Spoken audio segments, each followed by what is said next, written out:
não taru runju, não taru candé, candé, não taru runju é. Se temos uma oportunidade de refletir esses dias dentro desse campo da memória e do patrimônio cultural, seria interessante observar como que ao longo dos últimos 40 anos o Estado Nacional tratou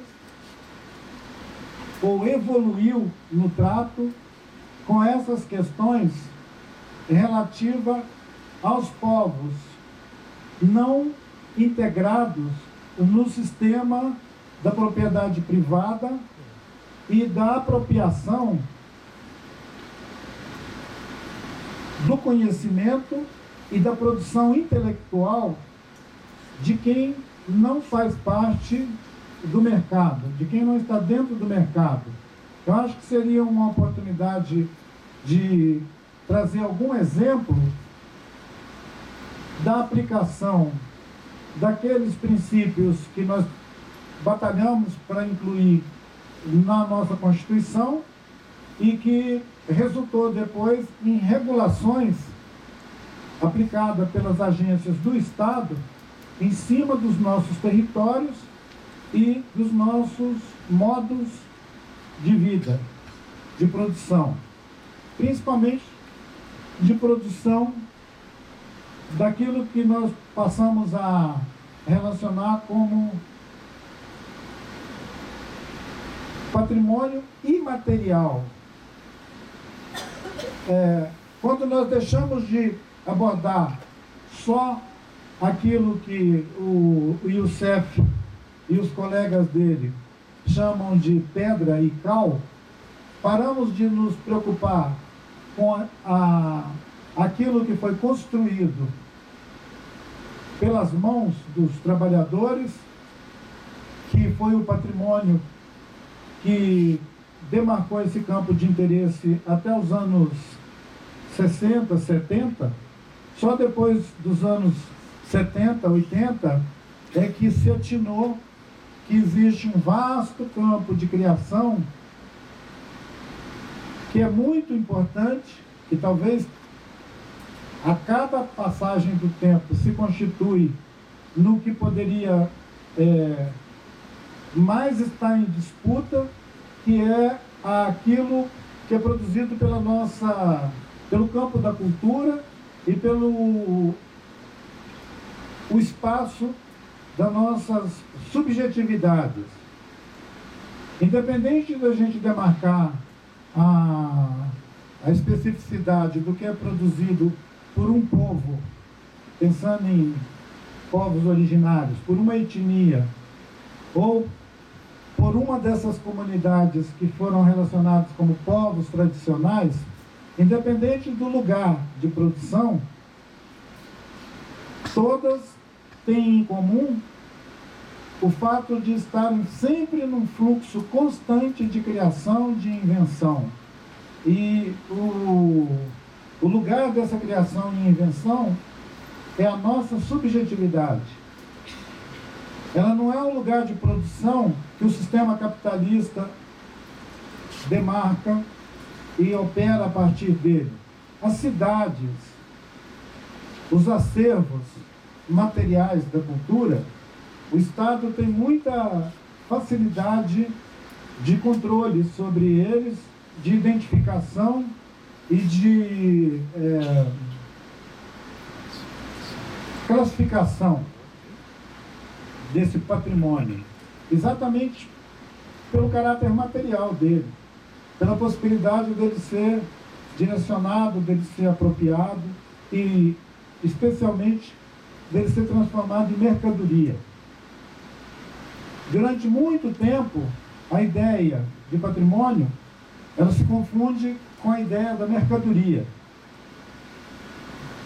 Uma ponte construída no século XIX, uma torre construída no século XVII, XVIII, ela tem uma materialidade, ela tem uma existência tão óbvia que ela facilmente é percebida como um patrimônio e como alguma coisa que pode ser objeto de disputa, e por isso ela resulta na produção de regulação, de meios de dizer quem pode mexer naquilo e quem não pode.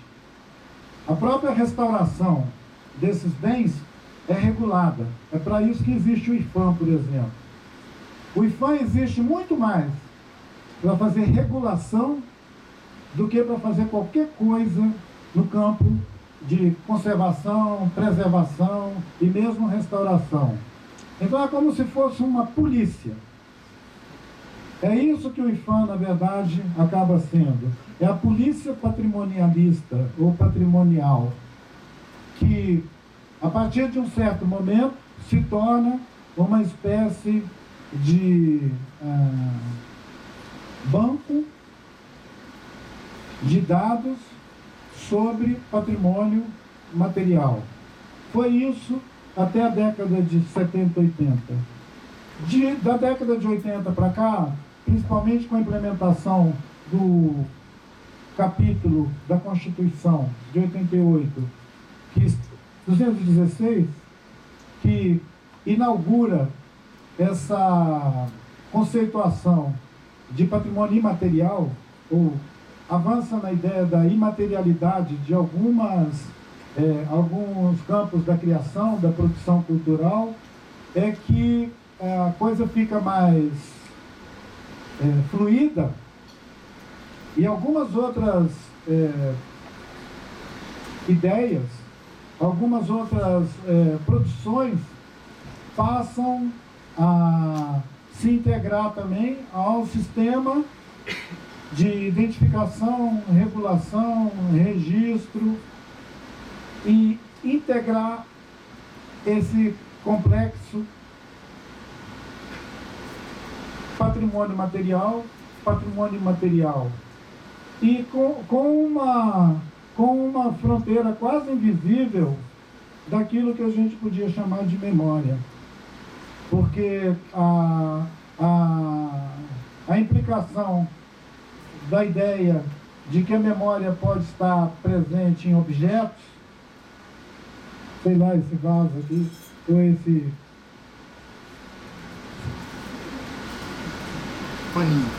paninho. Quem pode decidir, por exemplo, alguém ou alguma cultura determinada pode decidir que isso aqui constitui uma memória de algum evento, de alguma coisa, e a partir desse momento isso aqui passa a ser protegido.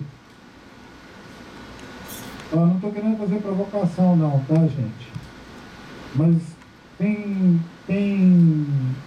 objetos muito próximos disso aqui que são guardados a 7 chaves.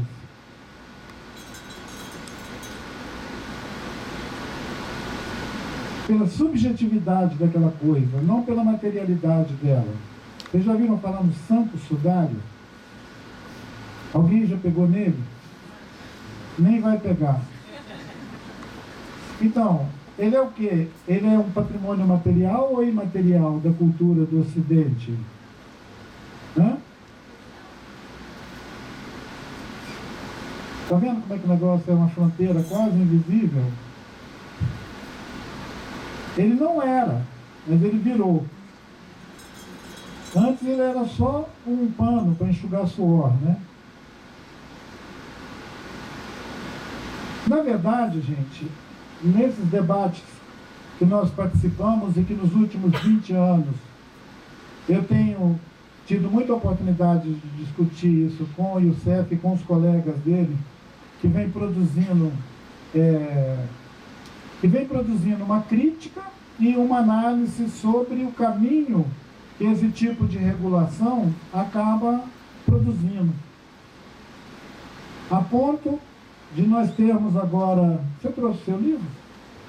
De nós termos esse livro que atualiza o debate sobre patrimônio imaterial, mas ele não consegue se desenvolver descolado do sentido material daquele bem que é protegido, que é alçado à condição de,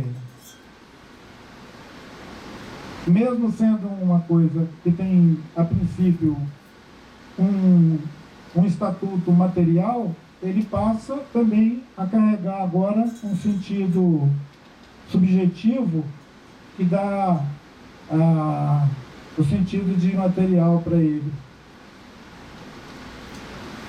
Para os povos indígenas, em algum momento, a partir da década de 90, significou a possibilidade de ampliar o campo da proteção a alguns territórios e a vida das pessoas a partir do inventário das suas subjetividades, das suas narrativas, da pintura do corpo, dos adornos todos, dos utensílios, onde aquele conjunto de objetos deixa de ser só artefato que o museu pode pegar e guardar em algum lugar numa vitrine, e passa a ter sentido para os seus detentores, para os seus produtores, que reivindica um outro lugar. Ele não pode ser simplesmente apanhado numa aldeia e levado para um museu e ganhar uma etiqueta, artefato não sei o que, machadinha de pedra, burduna, cocar. Ele não pode mais ser apropriado dessa maneira, porque isso seria um roubo. Sempre foi um roubo, mas a partir de um período muito recente, passou a ser denunciado como roubo. É claro que o manto Tupinambá foi roubado. Tem um no Vaticano, tem um em outro lugar, mas ninguém dizia isso antes. Eu li uma matéria recente que o manto Tupinambá foi restaurado. Teve uma restauração que custou milhões. E o programa que promoveu, junto com a Unesco, a restauração desse manto Tupinambá, se justificou porque disse que essa restauração estava acontecendo no âmbito da repatriação dos objetos que foram levados para a Europa, das Américas e de outros continentes, no contexto colonial, onde era justificada essa apropriação, mas que agora ela é insustentável, porque você está retirando do universo constitutivo de uma identidade e de uma cosmovisão, de uma constituição de mundo, de uma construção de mundo de um povo. E que isso significa uma violência que, integrada com outras práticas coloniais, representa também um crime de genocídio ou etnocídio. Atacar a cultura, atacar a subjetividade de um desses povos é etnocídio. Ele pode não matar as pessoas fisicamente, mas ele esvazia o sentido da vida das pessoas por retirar dessas pessoas o significado da criação que essa cultura e que esses valores intrínsecos próprios daquela comunidade e que sustenta a sua perspectiva de mundo. Quando alguém tira aquilo dali, está desmontando a arquitetura daquele mundo.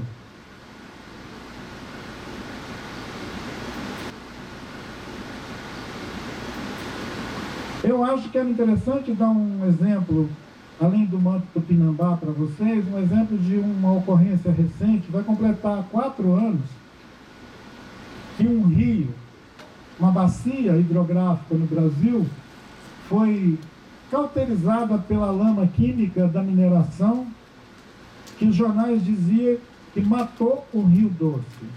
que a lama da mineração matou o Rio Doce.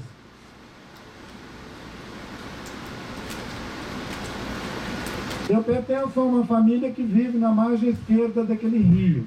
A minha família, Krenak, vive na margem esquerda daquele rio, que no mapa é o Rio Doce, mas que na nossa subjetividade ele é o nosso avô. E o nome dele é Uatu. Nós cantamos para o Uatu, nós enfiamos nossas crianças dentro dele para vacinar as crianças, conversamos com ele, sonhamos com ele e ganhamos sonhos dele. Isso nos mantém com alguma sanidade, possibilita que a gente constitua uma comunidade que tem uma perspectiva comum de viver num lugar, de valorizar os diferentes atributos que esse lugar tem, a montanha que está do outro lado do rio, o corpo do rio, o som dele, a voz dele. Quando a lama passou devastando a calha do rio inteiro, numa extensão de 600 quilômetros, eu acho que todo mundo de vocês já teve notícia disso, então eu não vou ficar apavorando vocês com detalhes desse crime. A nossa vida foi abalada pelo que aconteceu com o corpo do rio.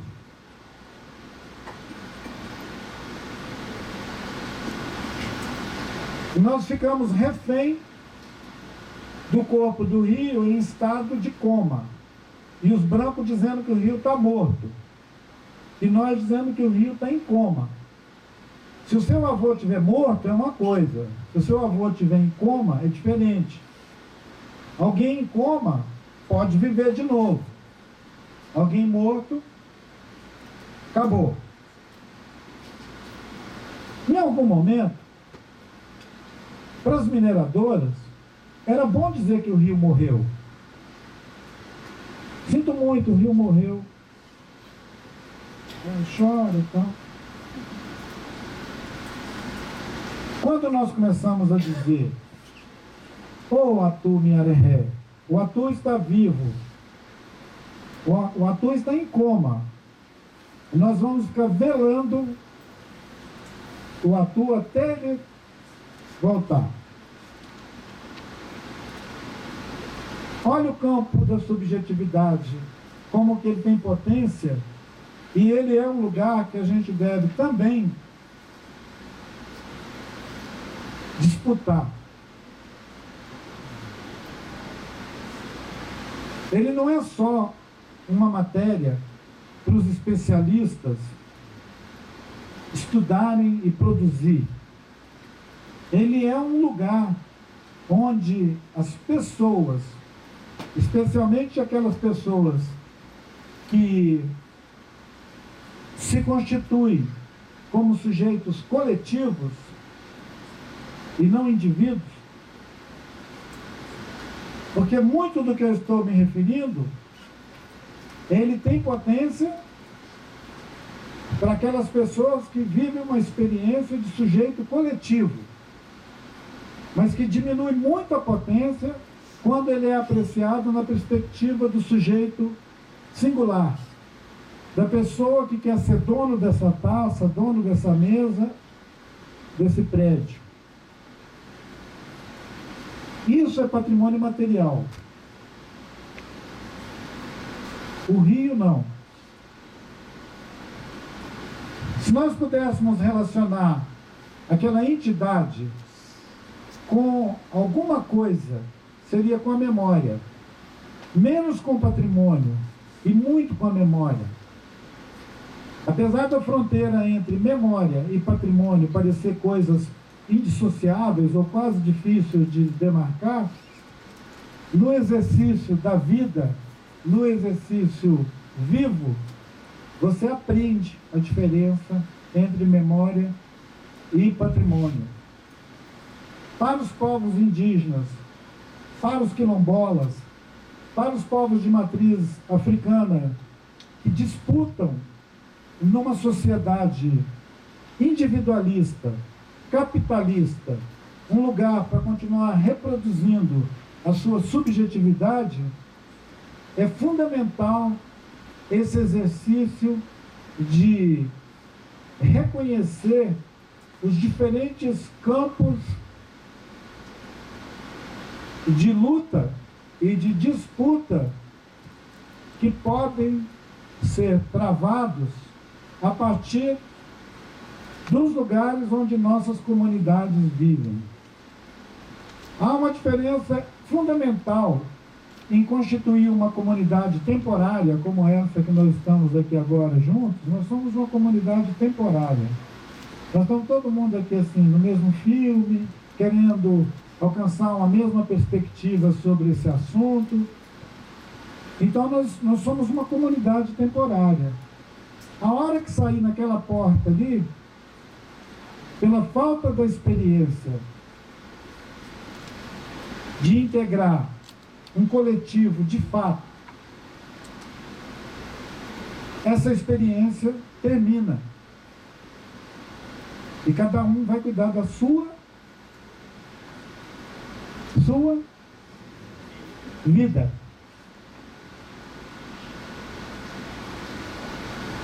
Cada um vai cuidar da sua vida.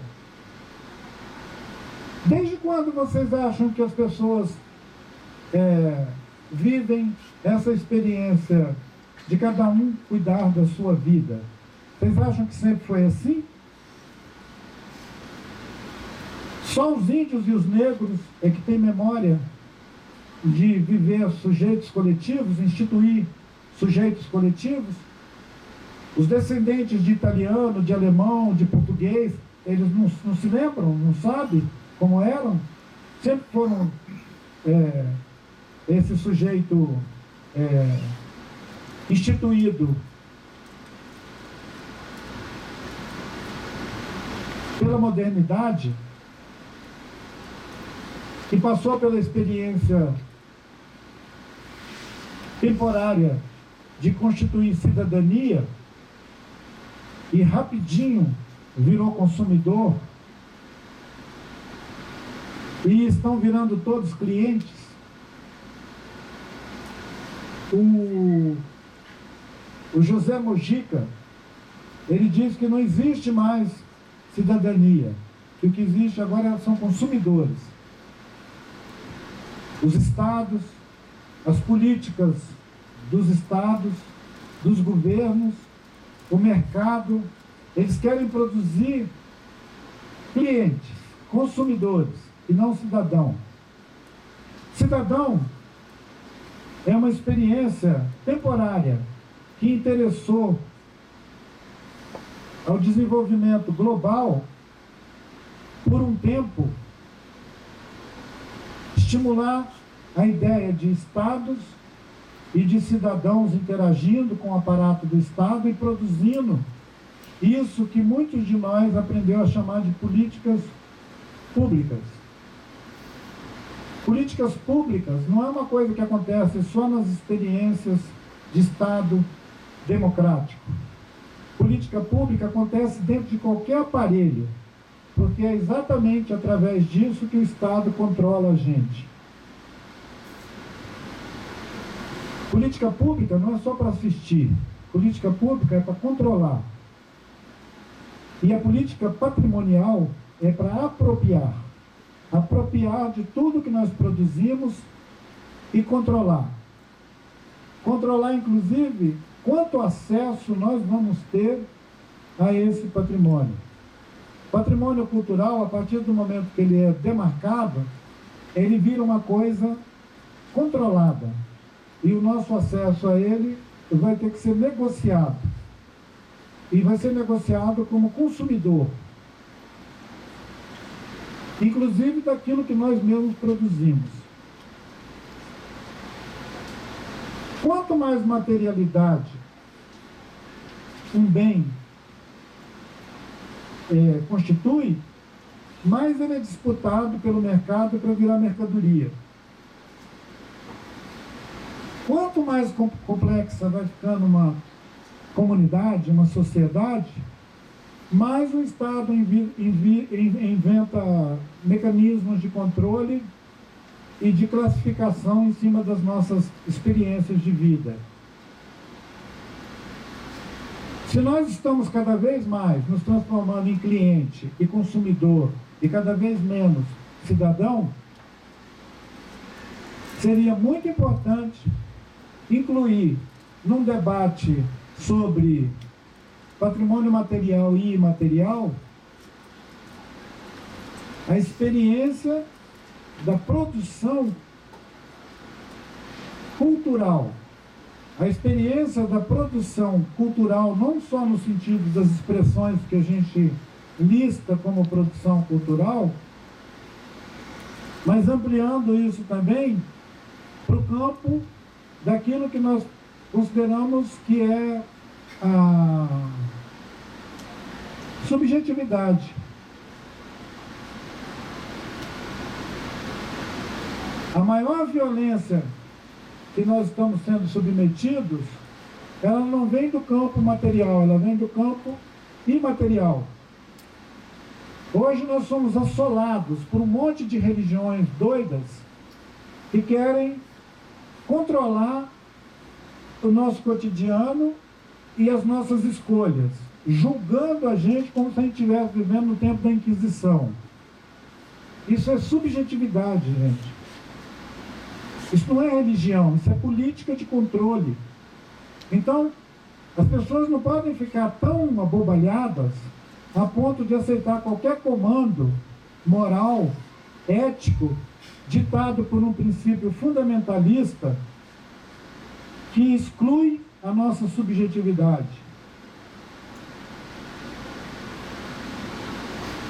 Que tenha coragem de policiar as nossas ideias, que tem a cara de pau de dizer que espetáculo pode acontecer, que música pode veicular, que história pode ser contada e, mais vergonhosamente ainda, que aula pode ser ministrada.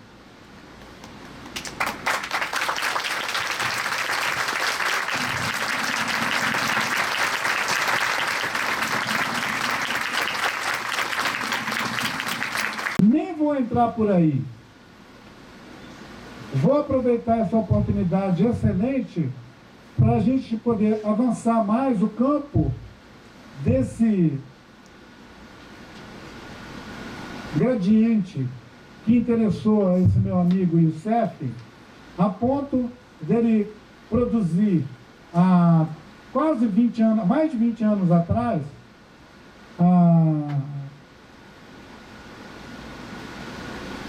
a literatura mais consistente que dava conta da transição daquele patrimônio de pedra e cal, tombamento de casa, de igreja, de Ouro Preto, Mariana, Salvador, o Barroco, ou alguma referência sobre algumas práticas, tombamentos, que na verdade era subsidiar a política do Estado, como se estivesse oferecendo um manual para que as agências do governo implementassem políticas sobre nós. Que é uma espécie assim de predisposição à servidão voluntária. Nós estamos sempre dando receita para alguém podar a gente. O campo da produção intelectual, ele é próspero em produzir subsídios para depois o aparato do Estado transformar isso em controle em cima das nossas experiências de vida. É claro que quando alguém produz novos conhecimentos sobre um aspecto da nossa vida, um antropólogo, por exemplo, Quando o antropólogo vai investigar um povo e a cultura desse povo, é claro que aquele antropólogo não está pensando em produzir um manual de controle da vida daquela gente. Ele está cheio de boas intenções. Mas se você pegar a maior parte dessa produção, você vai ver que ela significa um guia de controle. É por isso que tem muitas comunidades que não falam sobre si, nem para pesquisador, antropólogo, historiador, psicólogo, essa coisa toda, porque fala, esses caras vêm para aqui conhecer nossos segredos e transformar isso depois em receita de controle e de invasão da nossa subjetividade por um mundo que é contra a nossa maneira de viver e que está todo equipado para extrair da nossa existência as mercadorias que o mercado deles quer consumir. Tem uma lista grande de serviços que as universidades, que as escolas técnicas, os programas de formação produzem, parece que é social, parece que é do interesse social, mas que uma década, 2 décadas depois você vai ver para onde foi parar aquilo. A razão disso, gente, para a história não ficar só meio contada, é que o Estado colonial nunca vai fazer nada no interesse comum. O Estado colonial, ele tem uma matriz dominada pelo mercado. Desde quando eles vinham aqui tirar pau ao Brasil, até quando hoje eles tomam terra para plantar soja transgênica, a matriz é a mesma, é colonial. Não tem nenhuma modernidade nisso. É um assalto colonial. E quando alguma comunidade resiste a isso, ela sofre as penas de não estar integrada. E é por isso que mesmo governos bonzinhos promovem políticas de integração. É por isso que nós temos programas de cota, é por isso que nós temos uma série de ações que parece que querem promover a nossa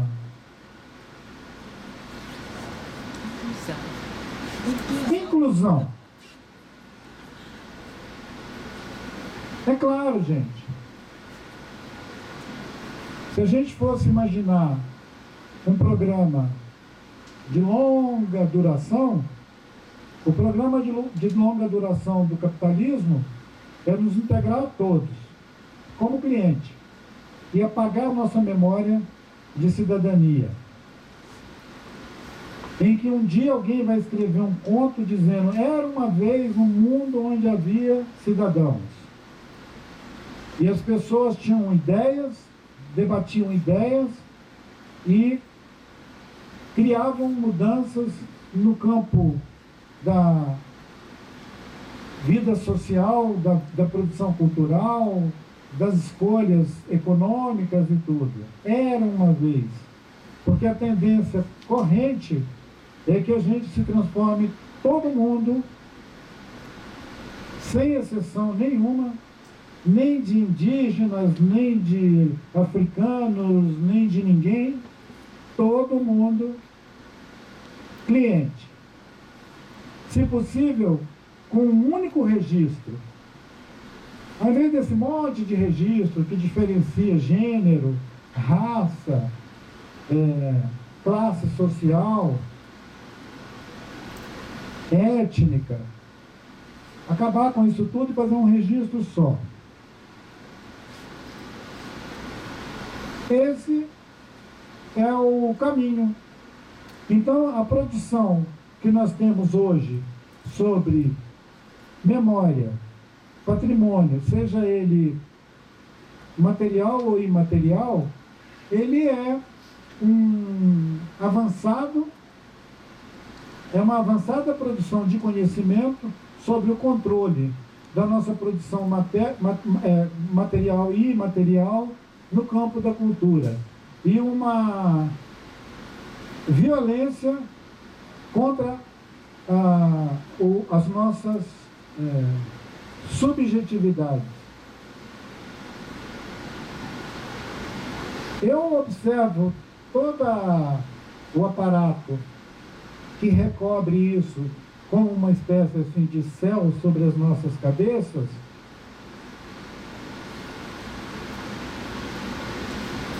expressado no modelo econômico que governa o mundo hoje. Qual é o modelo econômico que governa o planeta hoje, gente? Não é? Tem mais de um? É um. Não sobrou nenhum lugar da Terra que o capitalismo não determina que hora que amanhece o dia e que hora que acaba o dia. Nem na China. Lugar nenhum.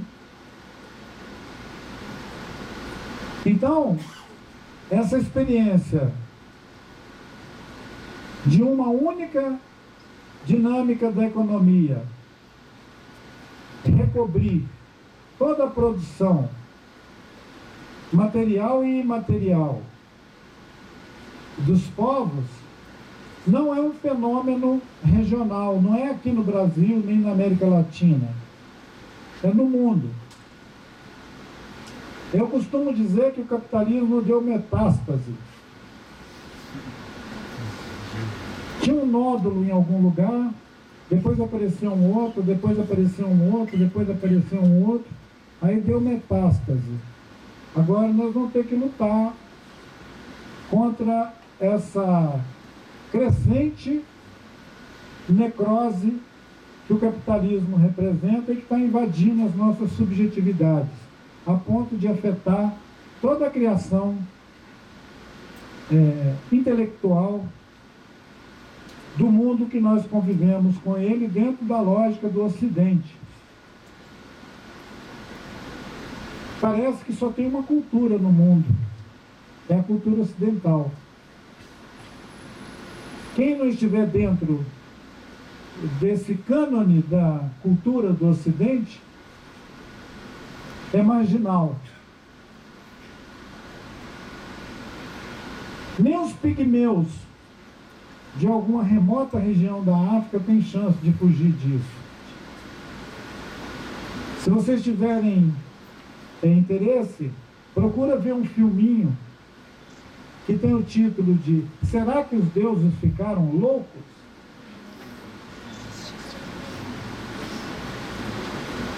Esse filme é muito legal. Ele acontece exatamente no meio de uma tribo, um povo, que seria chamado de pigmeu, mas que são os bosquímanos. E na região do Kalahari, e um objeto industrializado cai naquele mundo e transforma aquele mundo num inferno. Acaba com toda a magia de existência daquele povo e a vida deles agora vai ser toda conduzida por um objeto produzido nessa monocultura da mercadoria. O meu amigo Davi Copenaua Yanomami, que tem essas ideias difundidas no seu livro A Queda do Céu, ele diz literalmente que o Ocidente é a civilização da mercadoria. Essa observação ela tem muita relevância porque ela é feita de alguém que está fora do Ocidente. É um xamã Yanomami que tem, digamos,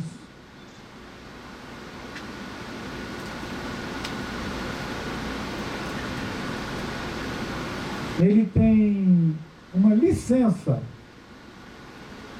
para olhar a cultura do Ocidente e falar sobre ela sem tomar partido nenhum, porque ele podia achar ela também incrível, interessante e capaz de cumprir todas as promessas que o Ocidente fez,